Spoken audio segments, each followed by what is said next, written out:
Paper 111. The Adjuster and the Soul. The presence of the divine adjuster in the human mind makes it forever impossible for either science or philosophy to attain a satisfactory comprehension of the evolving soul of the human personality.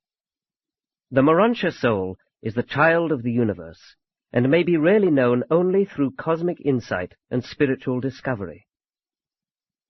The concept of a soul and of an indwelling spirit is not new to Urantia. It has frequently appeared in the various systems of planetary beliefs. Many of the Oriental, as well as some of the Occidental faiths, have perceived that man is divine in heritage as well as human in inheritance.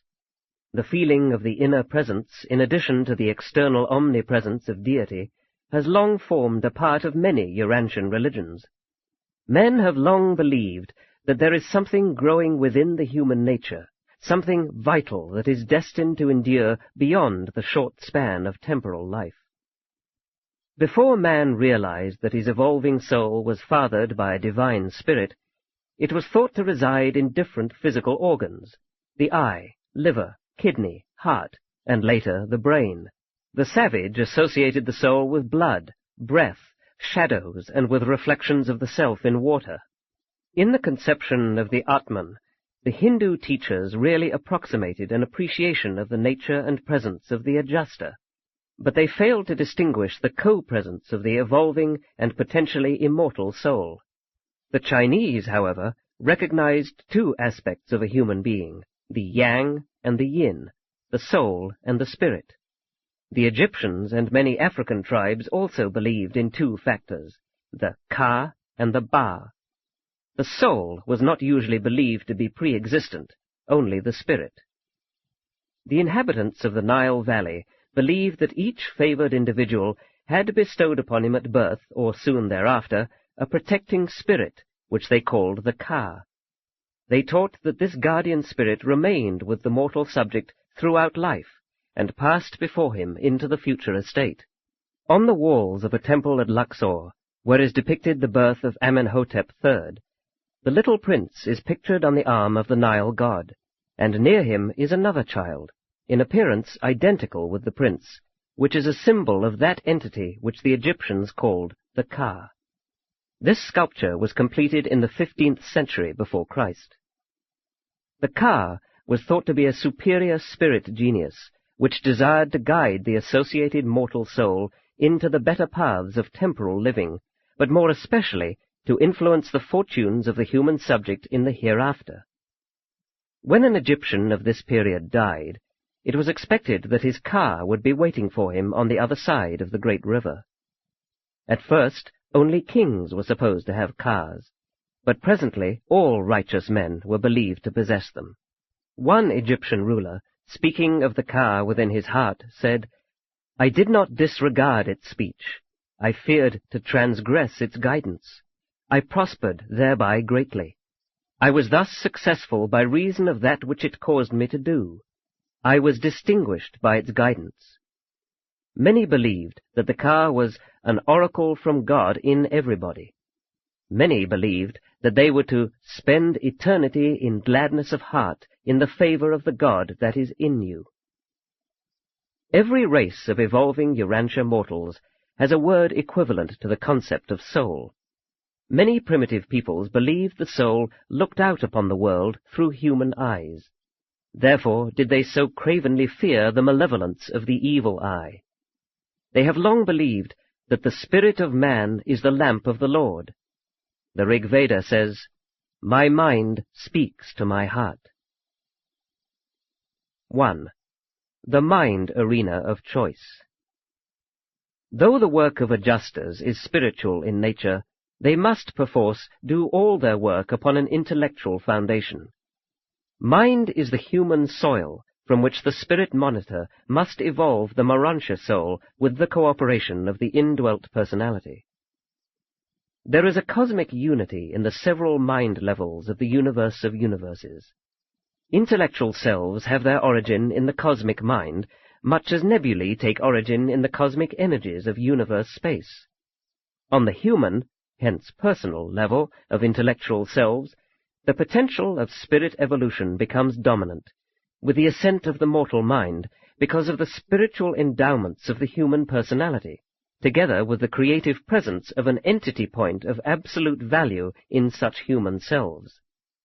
But such a spirit dominance of the material mind is conditioned upon two experiences.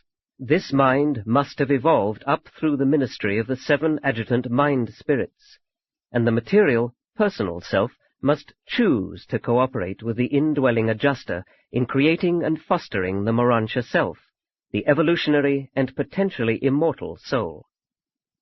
Material mind is the arena in which human personalities live, are self-conscious, make decisions, choose God or forsake Him, eternalize or destroy themselves.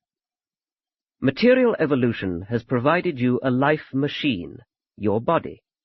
The Father Himself has endowed you with the purest spirit reality known in the universe, your thought adjuster.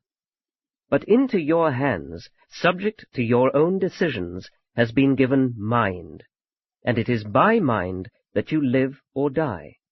It is within this mind, and with this mind, that you make those moral decisions which enable you to achieve adjuster-likeness, and that is God-likeness.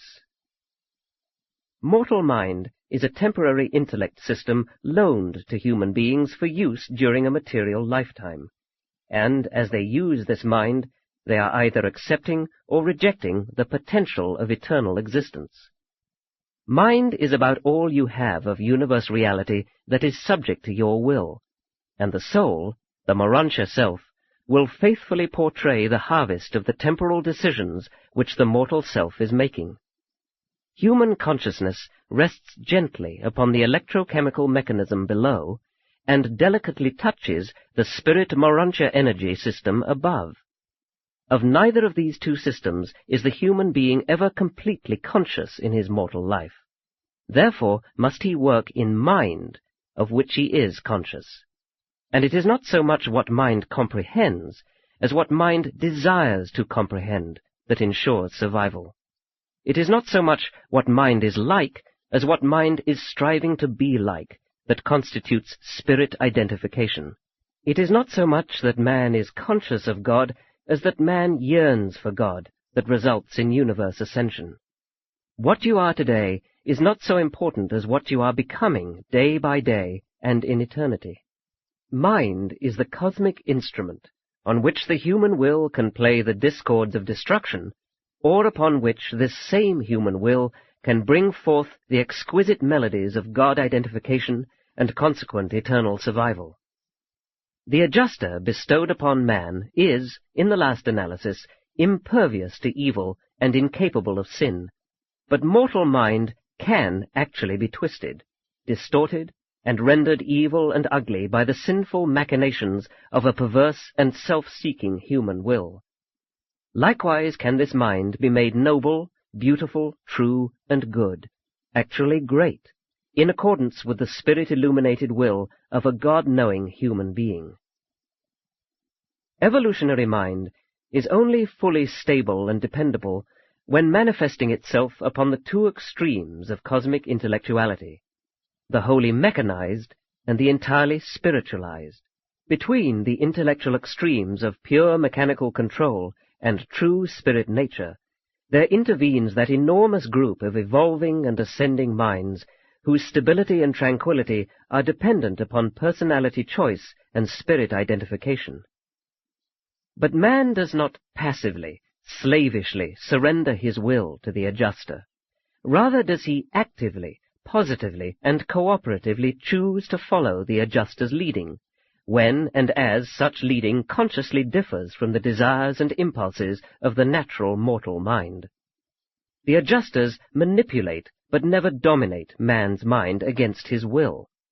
To the adjusters, the human will is supreme, and they so regard and respect it, while they strive to achieve the spiritual goals of thought adjustment and character transformation in the almost limitless arena of the evolving human intellect.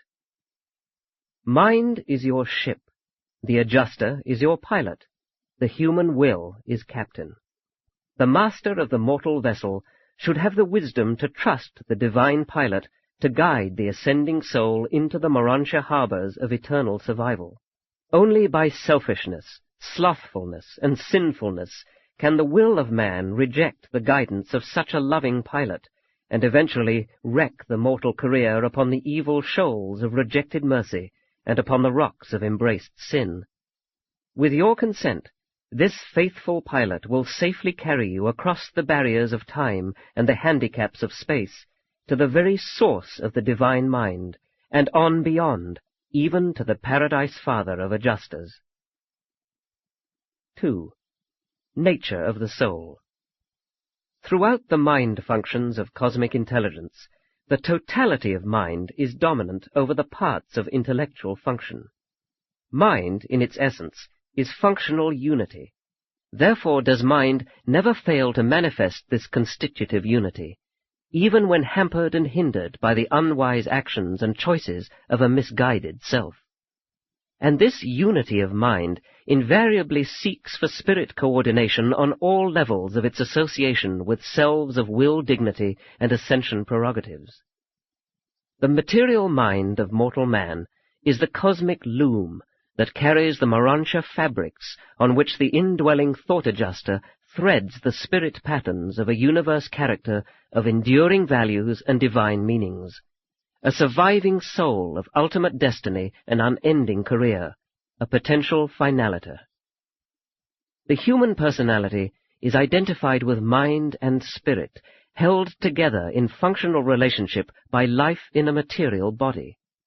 This functioning relationship of such mind and spirit does not result in some combination of the qualities or attributes of mind and spirit, but rather in an entirely new, original, and unique universe value of potentially eternal endurance, the soul. There are 3, and not 2, factors in the evolutionary creation of such an immortal soul. These 3 antecedents of the Urantia human soul are: 1. The human mind, and all cosmic influences antecedent thereto and impinging thereon. 2. The divine spirit indwelling this human mind, and all potentials inherent in such a fragment of absolute spirituality, together with all associated spiritual influences and factors in human life. 3. The relationship between material mind and divine spirit, which connotes a value and carries a meaning not found in either of the contributing factors to such an association. The reality of this unique relationship is neither material nor spiritual, but Urantial. It is the soul. The midway creatures have long denominated this evolving soul of man the mid-mind, in contradistinction to the lower or material mind and the higher or cosmic mind. This mid-mind is really a Urantia phenomenon, since it exists in the realm between the material and the spiritual. The potential of such a Urantia evolution is inherent in the 2 universal urges of mind, the impulse of the finite mind of the creature to know God and attain the divinity of the Creator, and the impulse of the infinite mind of the Creator to know man and attain the experience of the creature. This supernal transaction of evolving the immortal soul is made possible because the mortal mind is first personal, and second is in contact with super-animal realities. It possesses a supermaterial endowment of cosmic ministry, which ensures the evolution of a moral nature capable of making moral decisions, thereby effecting a bona fide creative contact with the associated spiritual ministries and with the indwelling thought adjuster. The inevitable result of such a contactual spiritualization of the human mind is the gradual birth of a soul, the joint offspring of an adjutant mind dominated by a human will that craves to know God, working in liaison with the spiritual forces of the universe which are under the over-control of an actual fragment of the very God of all creation, the mystery monitor. And thus does the material and mortal reality of the self transcend the temporal limitations of the physical life machine, and attain a new expression and a new identification in the evolving vehicle for selfhood continuity, the Urantia and immortal soul. 3. The evolving soul. The mistakes of mortal mind and the errors of human conduct may markedly delay the evolution of the soul, although they cannot inhibit such a Urantia phenomenon when once it has been initiated by the indwelling adjuster with the consent of the creature will. But at any time prior to mortal death, this same material and human will is empowered to rescind such a choice and to reject survival. Even after survival, the ascending mortal still retains this prerogative of choosing to reject eternal life. At any time before fusion with the adjuster, the evolving and ascending creature can choose to forsake the will of the Paradise Father. Fusion with the adjuster signalizes the fact that the ascending mortal has eternally and unreservedly chosen to do the Father's will. During the life in the flesh, the evolving soul is enabled to reinforce the supermaterial decisions of the mortal mind. The soul, being supermaterial, does not of itself function on the material level of human experience. Neither can this sub-spiritual soul, without the collaboration of some spirit of deity, such as the adjuster, function above the Urantia level. Neither does the soul make final decisions until death or translation divorces it from material association with the mortal mind, except when and as this material mind delegates such authority freely and willingly to such a Urantia soul of associated function. During life, the mortal will, the personality power of decision choice, is resident in the material mind circuits. As terrestrial mortal growth proceeds, this self, with its priceless powers of choice, becomes increasingly identified with the emerging Urantia soul entity. After death, and following the mansion world resurrection, the human personality is completely identified with the Urantia self. The soul is thus the embryo of the future Urantia vehicle of personality identity. This immortal soul is at first wholly Urantia in nature, but it possesses such a capacity for development that it invariably ascends to the true spirit levels of fusion value with the spirits of deity, usually with the same spirit of the Universal Father that initiated such a creative phenomenon in the creature mind. Both the human mind and the divine adjuster are conscious of the presence and differential nature of the evolving soul. The adjuster fully, the mind partially. The soul becomes increasingly conscious of both the mind and the adjuster as associated identities, proportional to its own evolutionary growth. The soul partakes of the qualities of both the human mind and the divine spirit, but persistently evolves toward augmentation of spirit control and divine dominance through the fostering of a mind function whose meanings seek to coordinate with true spirit value. The mortal career, the soul's evolution, is not so much a probation as an education. Faith in the survival of supreme values is the core of religion. Genuine religious experience consists in the union of supreme values and cosmic meanings as a realization of universal reality. Mind knows quantity, reality, meanings, but quality, values, is felt. That which feels is the mutual creation of mind, which knows, and the associated spirit, which realitizes. Insofar as man's evolving Urantia soul becomes permeated by truth, beauty, and goodness as the value realization of God consciousness, such a resultant being becomes indestructible. If there is no survival of eternal values in the evolving soul of man, then mortal existence is without meaning, and life itself is a tragic illusion. But it is forever true. What you begin in time, you will assuredly finish in eternity, if it is worth finishing.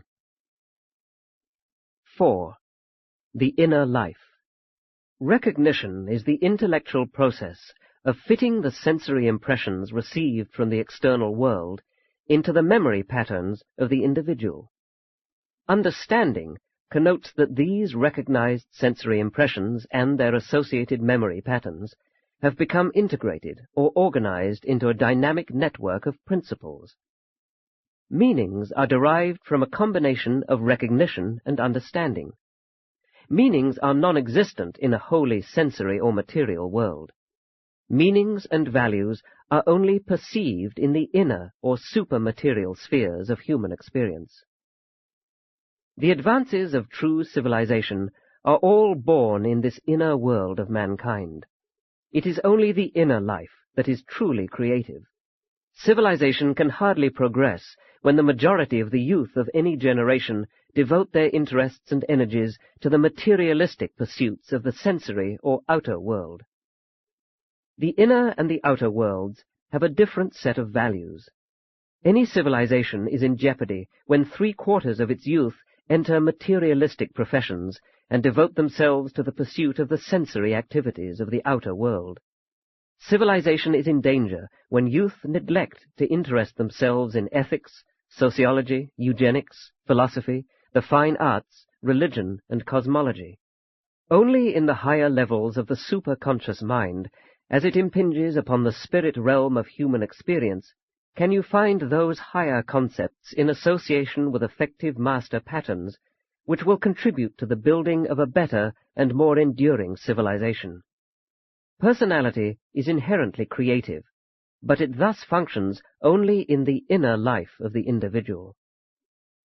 Snow crystals are always hexagonal in form, but no two are ever alike. Children conform to types, but no two are exactly alike, even in the case of twins. Personality follows types, but is always unique. Happiness and joy take origin in the inner life. You cannot experience real joy all by yourself. A solitary life is fatal to happiness. Even families and nations will enjoy life more if they share it with others. You cannot completely control the external world, environment. It is the creativity of the inner world that is most subject to your direction, because there your personality is so largely liberated from the fetters of the laws of antecedent causation. There is associated with personality a limited sovereignty of will. Since this inner life of man is truly creative, there rests upon each person the responsibility of choosing as to whether this creativity shall be spontaneous and wholly haphazard, or controlled, directed, and constructive.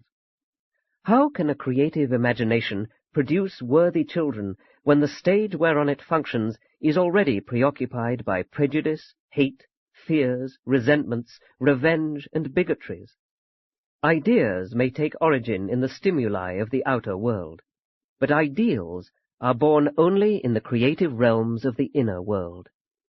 Today the nations of the world are directed by men who have a superabundance of ideas, but they are poverty-stricken in ideals. That is the explanation of poverty, divorce, war, and racial hatreds. This is the problem.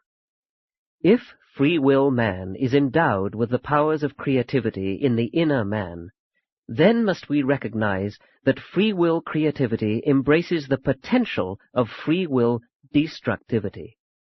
And when creativity is turned to destructivity, you are face to face with the devastation of evil and sin, oppression, war, and destruction. Evil is a partiality of creativity, which tends toward disintegration and eventual destruction. All conflict is evil in that it inhibits the creative function of the inner life. It is a species of civil war in the personality. Inner creativity contributes to ennoblement of character through personality integration and selfhood unification.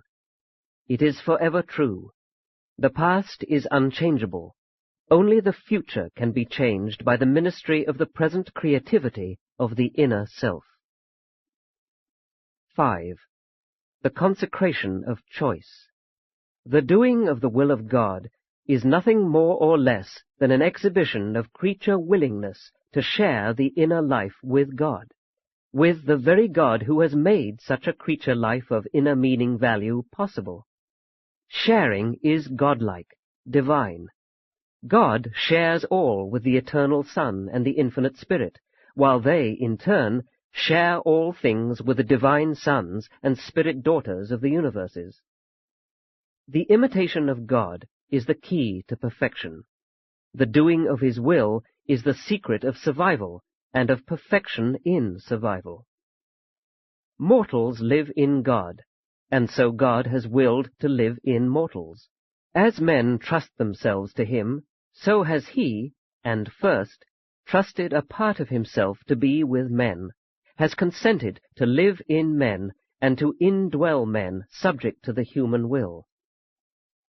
Peace in this life, survival in death, perfection in the next life, service in eternity, all these are achieved in spirit now, when the creature personality consents, chooses, to subject the creature will to the Father's will. And already has the Father chosen to make a fragment of himself subject to the will of the creature personality.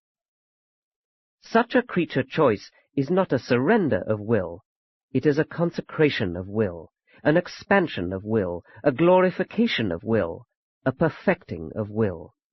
And such choosing raises the creature will from the level of temporal significance to that higher estate wherein the personality of the creature Son communes with the personality of the Spirit Father.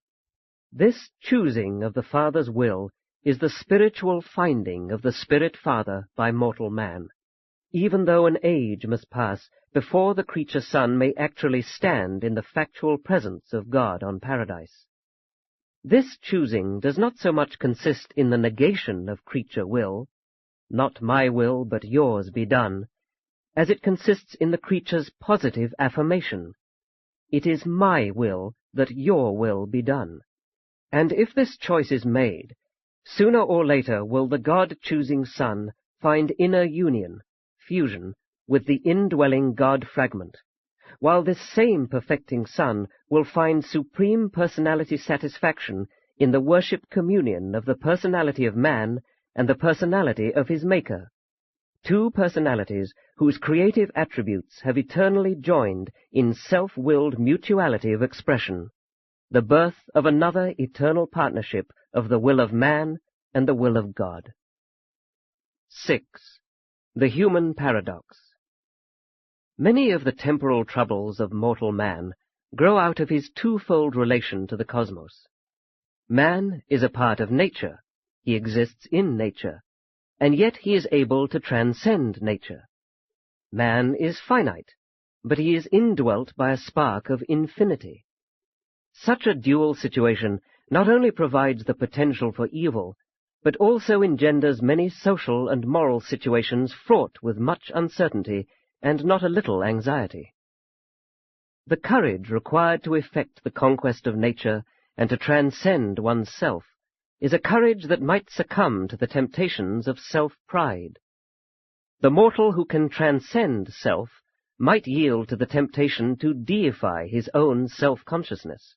The mortal dilemma consists in the double fact that man is in bondage to nature, while at the same time he possesses a unique liberty, freedom of spiritual choice and action.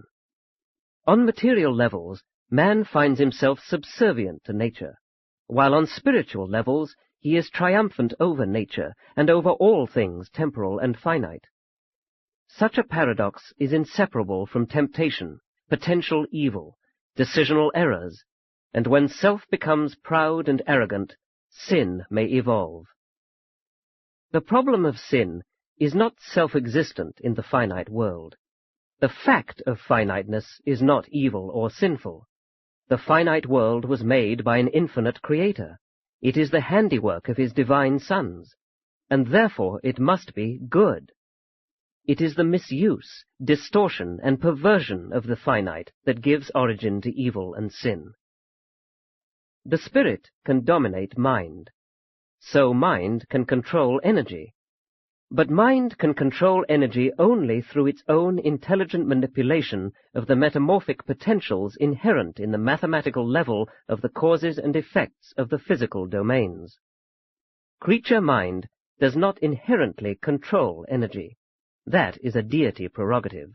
But creature mind can and does manipulate energy just insofar as it has become master of the energy secrets of the physical universe. When man wishes to modify physical reality, be it himself or his environment, He succeeds to the extent that he has discovered the ways and means of controlling matter and directing energy. Unaided mind is impotent to influence anything material save its own physical mechanism, with which it is inescapably linked.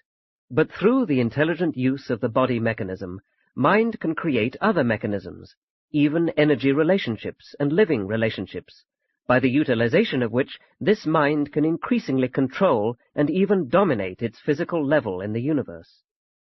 Science is the source of facts, and mind cannot operate without facts.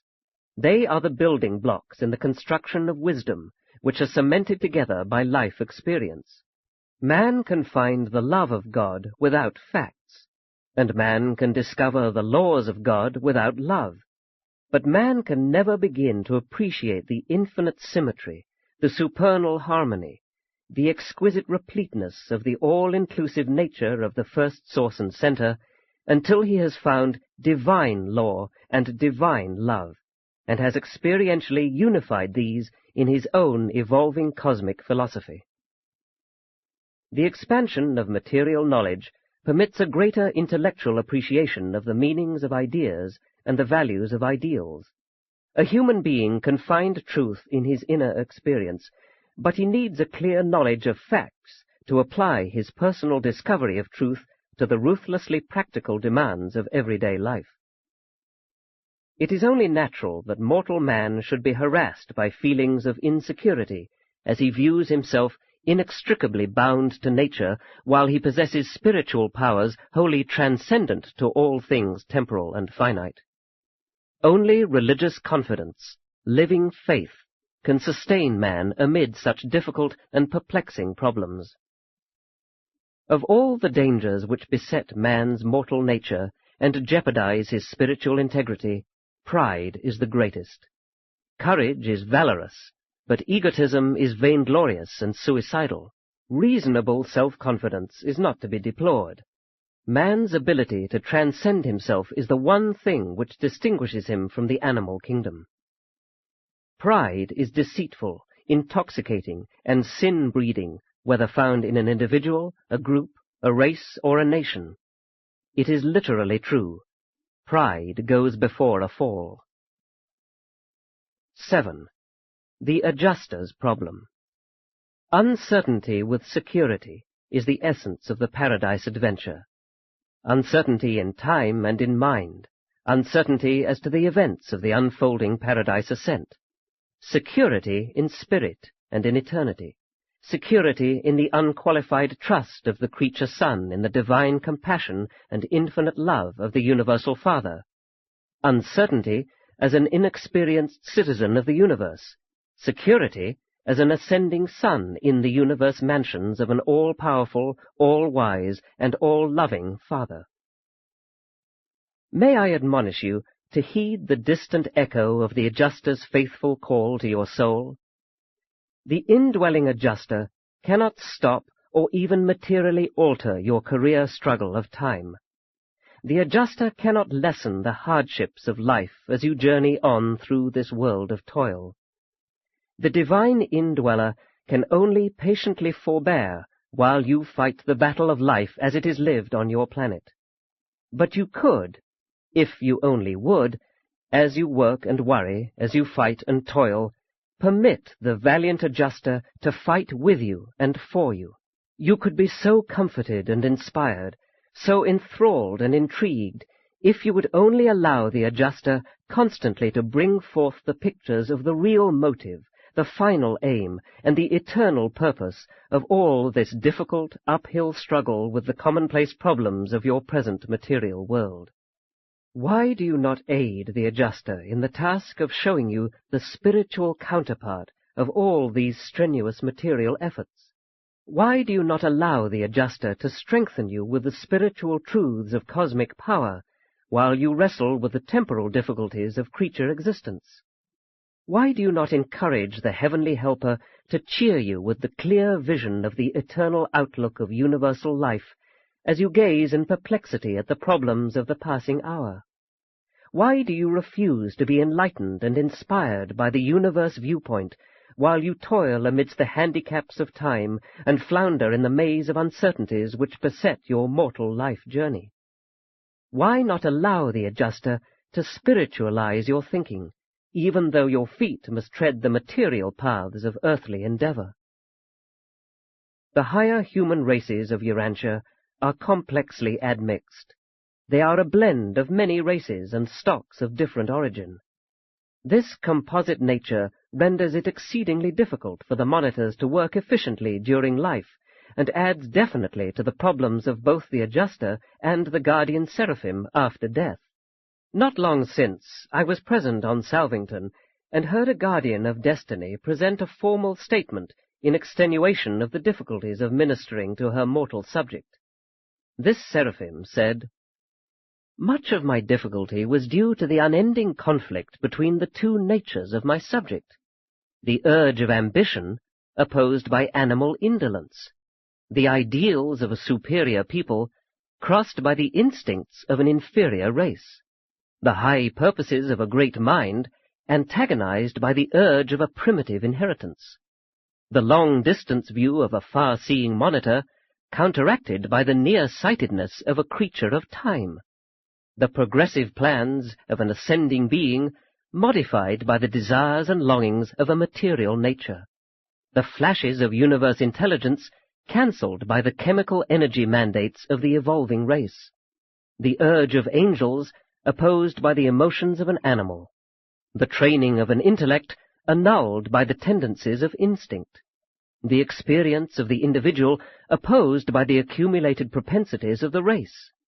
the aims of the best overshadowed by the drift of the worst, the flight of genius neutralized by the gravity of mediocrity, the progress of the good retarded by the inertia of the bad, the art of the beautiful besmirched by the presence of evil, the buoyancy of health neutralized by the debility of disease, the fountain of faith polluted by the poisons of fear, the spring of joy embittered by the waters of sorrow, the gladness of anticipation disillusioned by the bitterness of realization, the joys of living ever threatened by the sorrows of death.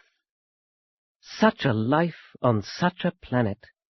And yet, because of the ever-present help and urge of the thought adjuster, this soul did achieve a fair degree of happiness and success, and has even now ascended to the judgment halls of Mansonia. Presented by a solitary messenger of Orvantan.